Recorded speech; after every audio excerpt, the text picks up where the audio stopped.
So 9000 RPMல வந்து பார்த்தீங்கன்னா வணக்கம் நண்பர்களே.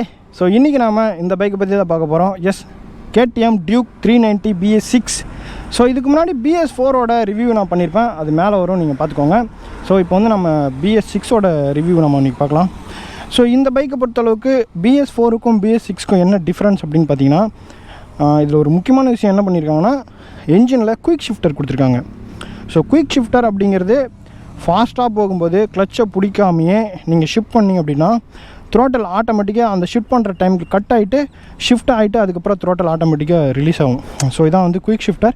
இது வந்து ஸ்போர்ட்ஸில், அதாவது மோட்டோ ஜிப்லாம் ஓட்டுவாங்கள்ல, அந்த மாதிரி பைக்ஸில் இருக்கிறது. ஏன்னா ரொம்ப ஃபாஸ்ட்டாக போயிட்டு இருக்கும்போது அவங்க வந்து கிளச்சை பிடிச்சி அதுக்கப்புறம் ஷிஃப்ட் பண்ணணும் அப்படிங்கிற அவசியம் இல்லை, அப்படியே அவங்க டக்குன்னு ஷிஃப்ட் பண்ணலாம். ஸோ தான் குயிக் ஷிஃப்டர், அது இதில் கொடுத்துருக்காங்க.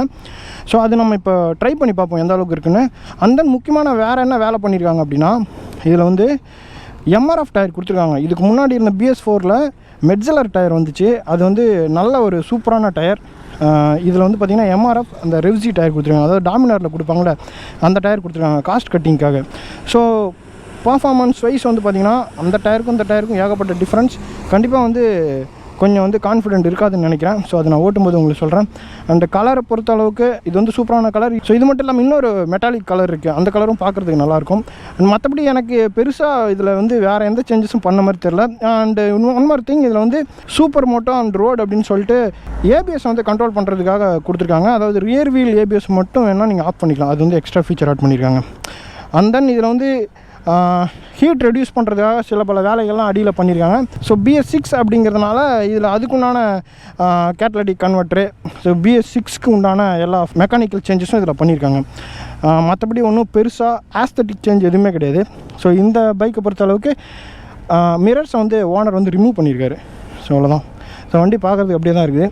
இந்த பைக்கோட ஸ்பெசிஃபிகேஷன் அப்படின்னு பார்த்தீங்கன்னா, உங்களுக்கு வந்து 390cc இன்ஜின் இது. இதோட பவர் அப்படின்னு பார்க்கும்போது 43.5 PS பவர் ப்ரொடியூஸ் பண்ணுது. ஸோ இதுக்கு முன்னாடி இந்த BS4 வந்து 43 PS பவர் ப்ரொடியூஸ் பண்ணுது. இதில் வந்து 0.5 இன்க்ரீஸ் பண்ணியிருக்கிறதா ஓனர் சொல்கிறாரு. ஸோ அதை வந்து நான் கீழே போடுறேன், அது நீங்கள் பார்த்துக்கோங்க. டார்க் அப்படின்னு பார்க்கும்போது 37 Nm 7000 RPMல அது ப்ரொடியூஸ் பண்ணுது. ஸோ இந்த வண்டி வந்து ஒரு பாக்கெட் ராக்கெட் நான் அடிக்கடி சொல்லுவேன். ஸோ அதுக்கு என்ன ரீசன் அப்படிங்கிறது நீங்கள் ட்ரை பண்ணிங்கன்னா தான் அதை ஃபீல் பண்ண முடியும். ஸோ அந்த அளவுக்கு உண்டான ஒரு சூப்பரான பர்ஃபார்மன்ஸ் இந்த வண்டி கொடுக்கும். அண்ட் தென் இதோட சஸ்பென்ஷன் செட்டப் அப்படின்னு பார்த்தீங்கன்னா அதே BS4ல் இருந்த மாதிரி தான். ஃப்ரண்ட்டில் வந்துட்டு WP அப்சைட் டவுன் ஃபோக் கொடுத்துருக்காங்க. ரியரில் வந்து பார்த்தீங்கன்னா மோனோஷாக், WP மோனோஷாக் கொடுத்துருக்காங்க. அண்ட் தென் ரியர் வீல் அப்படின்னு பார்த்தீங்கன்னா உங்களுக்கு வந்து ரியரில் 150 செக்ஷன் டயர் வருது.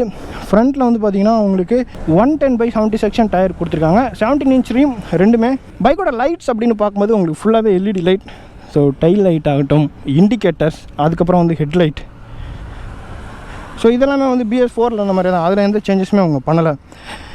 And then fuel tank capacity அப்படின்னு பார்த்தீங்கன்னா உங்களுக்கு 14 லிட்டர் ஃபியூல் டேங்க். இதோட மைலேஜ் அப்படின்னு வந்து பார்த்தீங்கன்னா ஓனர் வந்து என்ன கிளைம் பண்ணுறாருன்னா, பைபாஸில் வந்துட்டு நல்லா ஓட்டினிங்க அப்படின்னு சொன்னால் 25 அப்படிங்கிறாரு. ரொம்ப ஹார்டாக ஓட்டினிங்க அப்படின்னா 16-17 தான் கிடைக்குது அப்படிங்கிறாரு. சிட்டிக்குள்ளேயும் வந்து ஒரு ரெட் லைன்லாம் போகாமல் ஓட்டினா நல்ல மைலேஜ் கிடைக்குது அப்படிங்கிறாரு. அண்ட் தென் கிரவுண்ட் கிளியரன்ஸ் அப்படின்னு பார்த்தீங்கன்னா, ஸோ இதில் வந்து இங்கே ஒரு ஸ்கிட் பிளேட் கொடுத்துருக்காங்க. இது வந்து எக்ஸ்ட்ரா, இது வந்து BS4ல் இல்லை, இது வந்து BS6ல் தான் கொடுத்துருக்காங்க.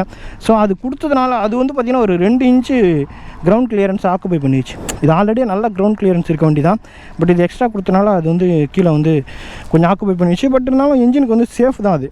பிரேக்ஸ் அப்படின்னு பார்க்கும்போது ஃப்ரண்ட்டில் 320 mm நல்ல ஒரு மேசிவ் டிஸ்க் பிரேக் கொடுத்துருக்காங்க. ஸ்டாப்பிங் பவர் வந்து வேறு லெவலில் இருக்கும். அண்ட் பின்னாடி வந்து பார்த்திங்கன்னா 240 mm டிஸ்க் பிரேக் கொடுத்துருக்காங்க. ஸோ 2 பிரேக்குமே ABS-ஓட வருது, பை பிரேக் காலிப்பர் தான். அண்ட் இந்த இன்ஜின் வந்து லிக்விட் கூலிங் சிஸ்டம் அப்படிங்கிறதுனால உங்களுக்கு வந்து பெரிய ரேடியேட்டர் கொடுத்துருக்காங்க.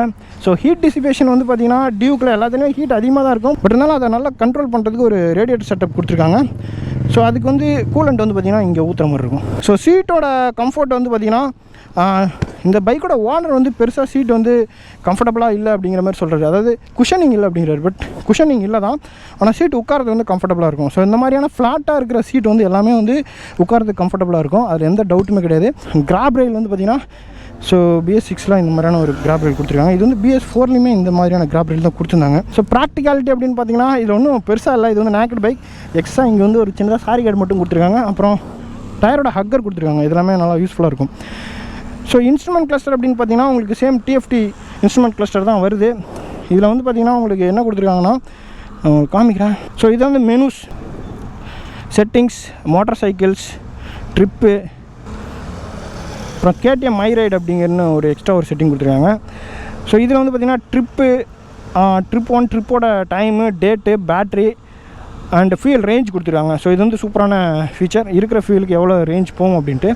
Digital speedometer, digital fuel gauge, digital odo எல்லாமே ஃபுல்லி டிஜிட்டல் தான். இந்த சைடு வந்து பார்த்திங்கன்னா உங்களுக்கு ஷிஃப்ட் RPM லைட் கொடுத்துருக்காங்க.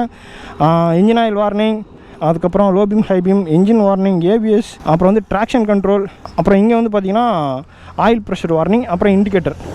எஸ், இந்த இன்ஸ்ட்ருமெண்ட் கிளஸ்டரை பொறுத்தளவுக்கு நிறைய விஷயம் இருக்குது. நீங்கள் வேணும்னா நீங்கள் மொபைலை கூட கனெக்ட் பண்ணிக்கலாம்.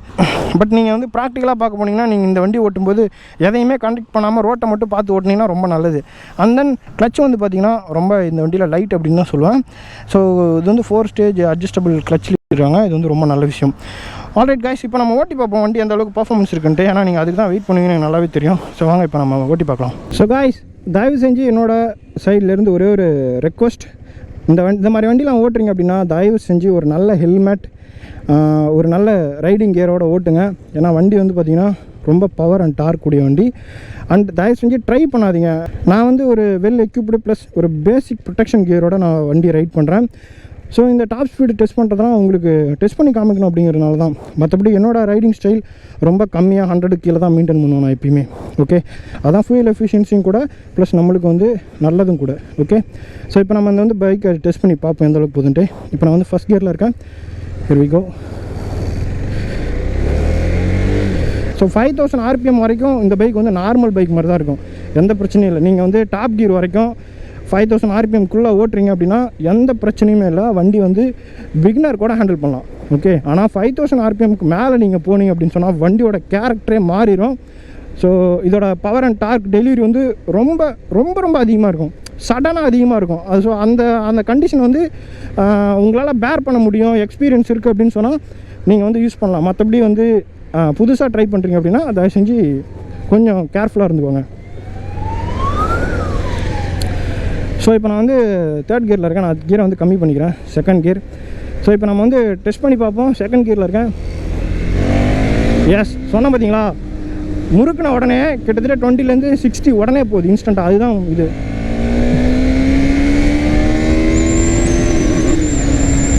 ஸோ 9000 RPMல வந்து பார்த்தீங்கன்னா 3rd கியரில் RPM லாக் ஆகுது.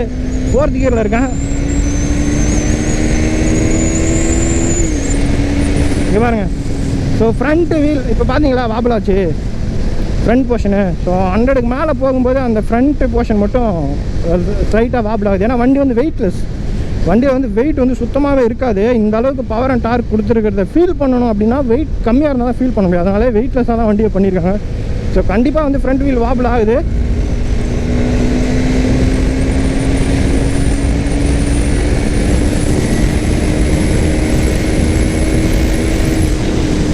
ஸோ 5th கியர்லேயே வந்து 140 வரைக்கும் போயிட்டேன். 120லேருந்து ஃப்ரண்ட் வீல் வந்து வாபிள் ஆக தான் செய்யுது. நீங்கள் வந்து டாப் ஸ்பீட் டெஸ்ட் பண்ணணும் அப்படின்னா தயவு செஞ்சு இந்த மாதிரியான இப்போ வந்து பார்த்திங்கன்னா விண்டு ஓவராக இருக்குது. ஸோ டைம் இப்போ அரௌண்ட் 9:30. ஸோ விண்டு அதிகமாக இருக்க டைமில் 9:31 விண்டு அதிகமாக இருக்க டைமில் நீங்கள் டாப் ஸ்பீட் ட்ரை பண்ணாதீங்க. ஸோ விண்டுனால தான் அந்த வாபிள் வந்து ரொம்ப அதிகமாக வருது. இயர்லி மார்னிங் ஒரு 5 o'clock 6 o'clock அந்த மாதிரி நீங்கள் பண்ணீங்க அப்படின்னா அதிகமாக விண்டு இருக்காது, வாபிள் ஆகாது. ஏன்னா இது வந்து நேக்கட் பைக். இது வந்து ஏரோடைனமிக்லாம் ஒன்றும் பெருசாக கிடையாது.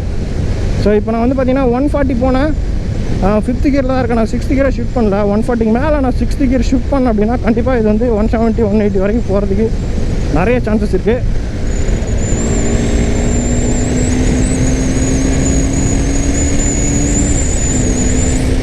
ஓ மை காட்.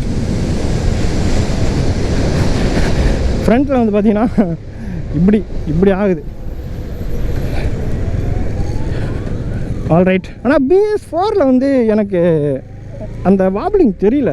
ஸோ மேபி இந்த வண்டியில் ஏதாவது டிஃபெக்ட் இருக்கானு தெரியல. BS4ல் எனக்கு வாபிளிங் தெரியல. இதில் மட்டும் தான் வாபிளிங் தெரியுது. அண்ட் அதோட டயர் மெட்ஜில் டயர் அப்படியே அப்படியே பிளான்டடாக இருக்கும். ஆனால் என்னென்னா நீங்கள் ஒரு 140 போயிட்டீங்கன்னா அதில் எனக்கு என்ன மாதிரியான ஃபீல் வாபிள் ஆகலை. ஆனால் வந்து ஃப்ரண்ட்டு டயர் வந்து பார்த்திங்கன்னா ரோட்டில் வந்து கான்டாக்ட் இல்லாத மாதிரியான ஒரு ஃபீல் இருக்கும்.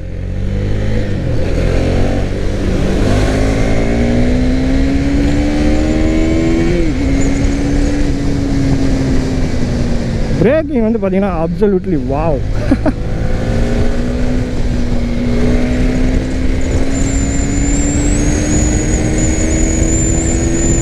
123. Oh my god, no way. So காற்றுல வந்து வண்டி வந்து இப்படி ஃப்ரண்ட்டு பேக்கு ரெண்டு வீலுமே வந்து வாபிள் ஆகுது. ஸோ எனக்கு கண்டிப்பாக கான்ஃபிடென்ட் இல்லை 140 மேலே போகிறதுக்கு இப்போ இந்த டைமில். ஸோ நீங்கள் இயர்லி மார்னிங் வேணால் நீங்கள் ட்ரை பண்ணி பாருங்கள். நான் வந்து ரிஸ்க் எடுக்க விரும்பல.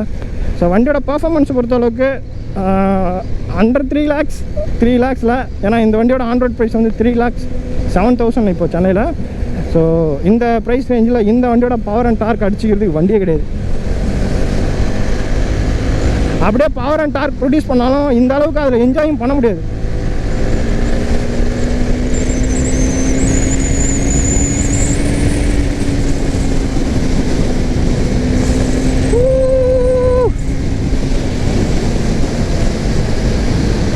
பார்த்தீங்களா, இந்த மாதிரி ராங் ரூட்லாம் வராங்க. ஸோ ஹைவேவாக இருந்தாலும் நீங்கள் பார்த்து பத்திரமா ரைட் பண்ணுங்கள். அண்ட் முக்கியமான விஷயம், தயவு செஞ்சு சைடு மிரரை பைக்லேருந்து ரிமூவ் பண்ணாதீங்க.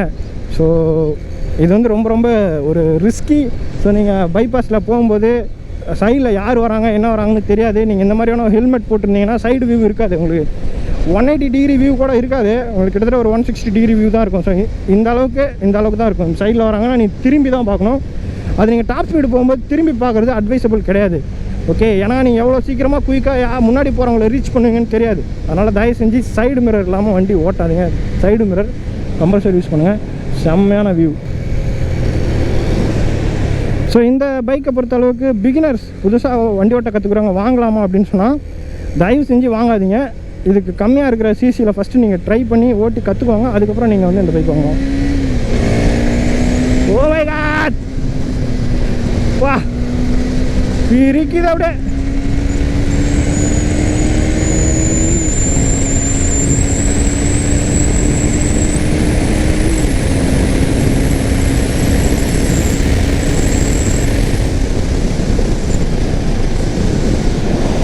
வாப்பா,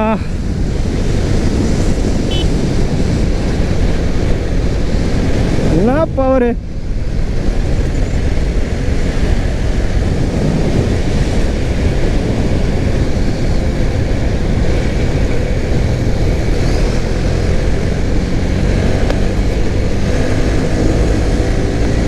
ஸோ கண்டிப்பாக டியூக் 390 வந்து பார்த்தீங்கன்னா நீங்கள் எந்த வண்டியுமே ஓவர்டேக் பண்ண விடாமல் ஓட்ட முடியும் உங்களால். ஸோ அந்தளவுக்கு உண்டான ஒரு பவர் ப்ரொடியூஸ் பண்ணுது. Performance wise one of the best bike அப்படின்னு சொல்லுவோம் இந்த செக்மெண்ட்டில். அதில் வந்து நமக்கு வேறு சொல்கிறதுக்கு வேறு ஒன்றுமே கிடையாது, வார்த்தையே கிடையாது. ஸோ பிரேக்கிங் பர்ஃபார்மன்ஸ் அப்படின்னு பார்த்தீங்கன்னாலும் உங்களுக்கு ரொம்ப சூப்பரான பிரேக்கிங் பர்ஃபார்மன்ஸ். ஃப்ரண்ட்டில் இருக்க அந்த 320mm மேசிவ் பிரேக் வந்து வேறு லெவலில் பிரேக் பர்ஃபார்மன்ஸ் பண்ணுது. ஸோ நான் இப்போ வந்து 60ல் இருக்கேன். சரி, வந்து சூப்பரான ஒரு கண்ட்ரோலிங் இருக்குது. ஆனால் என்னென்னா டயர் தான் வந்து பெருசாக க்ரிப் இல்லை. டயர் க்ரிப் இல்லாதனால பெருசாக பிரேக்கிங் கான்ஃபிடென்ட் இல்லை. ஏன்னா பிரேக் வந்து நல்லா பண்ணணும் அப்படின்னு சொன்னாவே உங்களுக்கு வந்து டயர் க்ரிப்பாக இருக்கணும். டயர் க்ரிப்பாக இருந்தால் தான் பிரேக் வந்து எந்த அளவுக்கு பிடிக்குதோ அந்த அளவுக்கு வண்டி வந்து ஸ்கிட் ஆகாமல் இருக்கும்.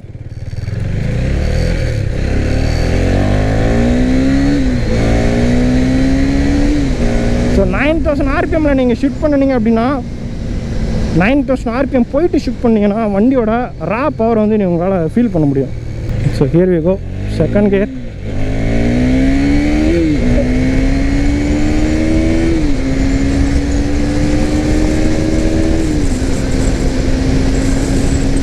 இப்போ ஆப்போசிட் விண்டில் வந்து பார்த்தீங்கன்னா பயங்கர விண்டு பிளாஸ்ட்.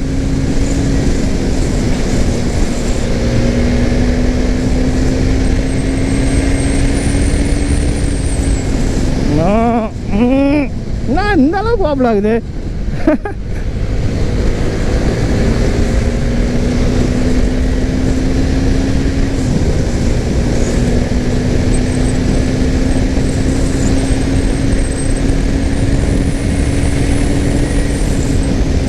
ஸோ ரொம்ப அசால்ட்டாக 140 தான் அந்த வண்டியில் வந்து ரொம்ப அசால்ட்டான ஸ்பீடு.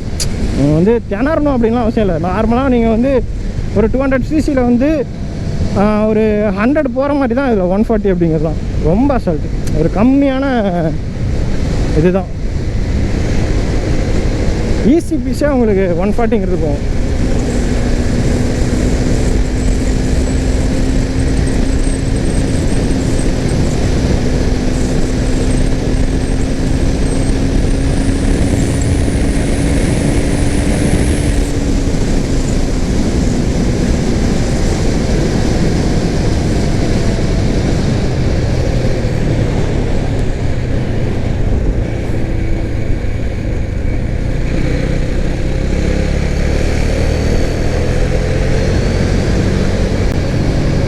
கியர் ரேஷியோ பொறுத்தளவுக்கு இது வந்து ரொம்ப ஷார்ட் கியர் ரேஷியோ. நீங்கள் வந்து உடனே ஷிஃப்ட் பண்ணிடணும். அப்போ தான் வந்து நீங்கள் கரெக்டாக என்ஜாய் பண்ண முடியும். ஆல்ரைட் காய்ஸ், ஸோ கண்டிப்பாக இந்த வீடியோ என்ஜாய் பண்ணியிருப்பீங்கன்னு நினைக்கிறேன். நிறையா தூரம் ரைட் பண்ணி காமிச்சேன். இந்த வீடியோ பிடிச்சிருக்குன்னு நினைக்கிறேன். ஏதாவது டவுட் இருந்தால் நீங்கள் கமெண்ட் செக்ஷனில் தெரியப்படுத்துங்க. இந்த வீடியோ பிடிச்சிருந்தா லைக் பண்ணுங்கள், ஷேர் பண்ணுங்கள், மறக்காமல் இந்த சேனலை சப்ஸ்கிரைப் பண்ணுங்கள். இன்ஸ்டாகிராம், ஃபேஸ்புக்லாம் ஃபாலோ பண்ணுங்கள். நிறைய அப்டேட்ஸ் வந்துட்டுருக்கு. மீண்டும் அடுத்த வீடியோவில் சந்திக்கலாம். அது வரைக்கும் நன்றி, பாய். ஸோ ஓனர்ஷிப் ரிவ்யூ அடுத்து வந்துட்டுருக்கு, அதையும் மறக்காமல் பாருங்கள்.